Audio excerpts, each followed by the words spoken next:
Bruno Valkeners, bonjour. Vous êtes porte-parole de la campagne Unhappy Birthday. Alors, cette campagne, en fait, c'est la manière de ne pas fêter, en réalité, la loi drogue de 1921. Est-ce que vous pouvez déjà nous expliquer ce que c'est que cette loi drogue? Bien, la loi drogue, en fait, de 1921 vise à, incriminer les comportements pour des usages de certains produits, hein. Donc, c'est celle qui consacre l'illégalité de certains produits. Elle a été prise en 1921, donc c'est un autre siècle, hein, une autre époque, à une époque où, évidemment, on ne connaissait pas tous les produits. On avait aussi moins de connaissances sur les phénomènes qui amènent la dépendance et même sur la prise en charge de la dépendance. Cette loi, elle a pour particularité d'incriminer donc ce comportement et donc soumet à des peines de prison quiconque détiendrait, même en vue de l'usage personnel, certains types de drogues, les drogues illicites, si vous voulez. Euh, et aujourd'hui, ce qui se passe après 100 ans, son objectif aussi, ça c'est important, il faut le rappeler, son objectif était, via cette incrimination pénale, d'arriver à voir éclore un monde sans drogue et donc de supprimer tout le trafic ainsi que la consommation.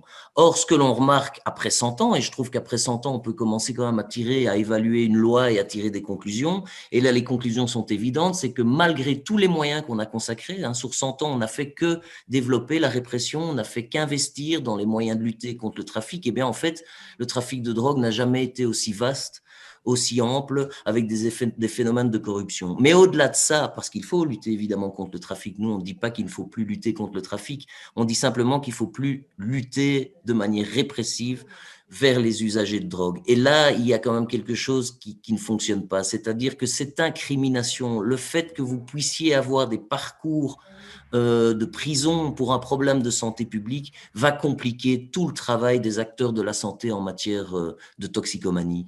Parce que malheureusement, évidemment, ce qu'il faut savoir, c'est que 80 à 90% des usagers de drogue ne sont pas des usagers problématiques. Et donc, ils passent à travers les mailles. On ne les voit pas et ils ne sont pas dans ce filet pénal. Malheureusement, souvent, ceux qui ont des parcours judiciaires se retrouvent être les personnes les plus fragiles et les plus visibles, hein, notamment qui vivent dans l'espace public, etc. Et donc, quand nous, on est dans un travail d'accompagnement de ces personnes vers un mieux-être, ils sont parfois rattrapés au pire moment, c'est-à-dire quand ils vont mieux par des condamnations.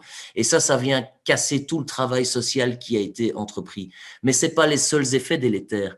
Cette criminalisation, quand vous n'avez pas de chez vous, eh bien, elle pousse les gens à aller se cacher de plus en plus loin, y compris dans la ville. Et donc, elles sont de plus en plus difficiles à atteindre pour des acteurs sociaux qui font, par exemple, du travail de maraude en rue.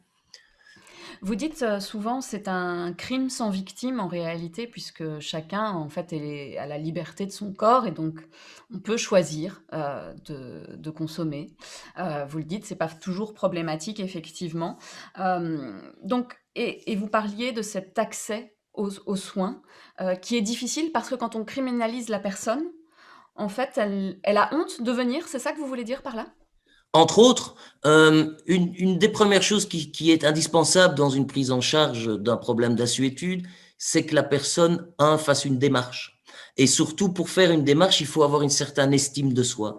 Quand vous baignez dans une culture, finalement, une approche répressive qui renvoie toujours cette image d'une figure du toxicomane qui est un sous-citoyen et qui n'a pas forcément même le droit à la santé comme quiconque, hein. Je donne l'exemple d'un alcoolique, par exemple, qui est dépendant, comme un dépendant à l'héroïne, à un problème, donc un problème de santé publique, mais un produit légal, il peut s'adresser à des services de soins, son médecin généraliste pour discuter de sa dépendance, etc. Le problème avec une drogue illicite, c'est qu'on a stigmatisé les personnes, ce qui fait qu'elles se cachent et qu'elles ont beaucoup plus de mal à s'adresser à des services de soins. Le Portugal a dépénalisé la consommation des drogues dures. Quel est le retour qu'on a maintenant? Parce que 2001, ça fait quand même du coup 20 ans d'anniversaire de cette loi. Ça fait exactement 20 ans que le Portugal a décriminalisé toute la détention de toutes les drogues. Et qu'est-ce qu'on a vu? On a vu en fait une baisse des nuisances publiques, une baisse de la criminalité et surtout une plus grande accroche du soin, c'est-à-dire qu'il y a eu beaucoup plus de traitements de substitution initiés pour les personnes qui étaient dépendantes et donc malades chroniques. On a vu baisser de manière drastique les overdoses mortelles. Et on a vu aussi baisser les contaminations aux maladies infectieuses telles que l'hépatite et le sida. Donc en fait, les résultats, tout est au vert. C'est pas pour rien que ça fait 20 ans et que ça continue et que ça s'intensifie là-bas. Et donc ce que la campagne demande, c'est que l'on se nourrisse de ces expériences. En fait, on veut simplement ne plus avoir un débat d'opinion exclusivement sur cette question. On veut un débat scientifique.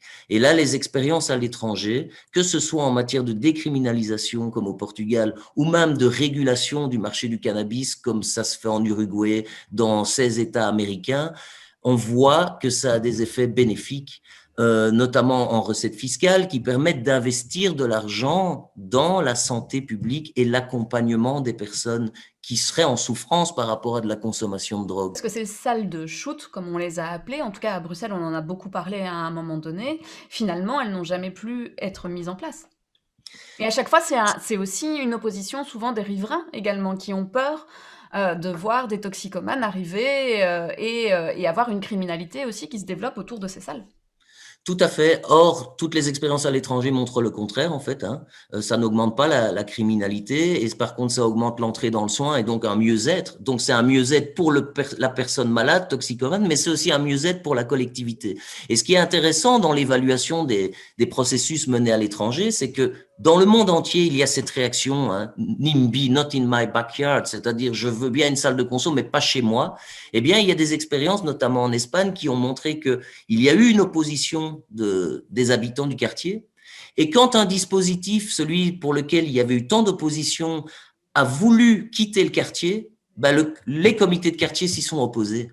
Parce qu'ils ont vu en fait sur le long terme que ça amenait beaucoup de solutions dans le quartier. C'est-à-dire qu'en fait, il n'y avait plus de seringues dans les espaces publics, il n'y avait plus de seringues dans les bacs à sable et dans les plaines de jeux, et ça avait amené une espèce de quiétude. Et en fait, là on est vraiment dans les représentations de ce qu'est la figure du toxicomane. C'est vrai qu'elle fait peur, mais nous pour travailler, il faut pas oublier que derrière ça, ce sont des êtres humains avec des expériences de vie qui sont très douloureuses, et c'est des personnes qui ont le droit à la santé. Et ce ne sont pas des dangers absolus, au contraire. Bruno Valkeners, je rappelle que vous êtes porte-parole de la campagne Un Happy Birthday. Merci pour cet entretien.